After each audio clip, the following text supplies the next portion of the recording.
একদিন সকালে দিদিমা সমুদ্রের ধারে হাঁটতে গিয়েছিলেন। হঠাৎ তিনি দেখলেন বালুর ওপর একটি ছোট্ট মৎস্যকন্যা কষ্টে ছটপট করছে। তার লেজে বড় একটা কাঁটা ঢুকে গেছে। দিদিমার খুব মায়া হলো। তিনি সাবধানে কাঁটাটা বের করে দিলেন এবং ঝর্ণার পানি এনে ক্ষতটা ধুয়ে দিলেন। কিছুক্ষণ পর মৎস্যকন্যা সুস্থ হয়ে উঠল। খুশি হয়ে সে দিদিমাকে একটি ছোট্ট জাদুকরী শঙ্খ উপহার দিল।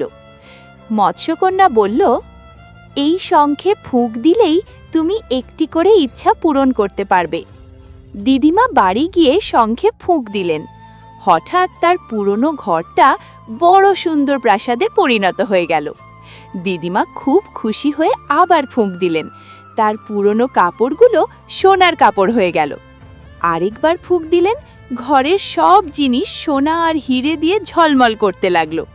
কিন্তু আনন্দে দিদিমা থামতেই পারছিলেন না। তিনি আবার শঙ্খে ফুঁক দিতেই হঠাৎ সবকিছু অন্ধকার হয়ে গেল আর সব জাদু হারিয়ে গেল। ভয়ে দিদিমা দৌড়ে আবার সেই মৎস্যকন্যার কাছে গেলেন। মৎস্যকন্যা বলল, তুমি একটু বেশি লোভ করে ফেলেছ, তাই জাদু হারিয়ে গেছে।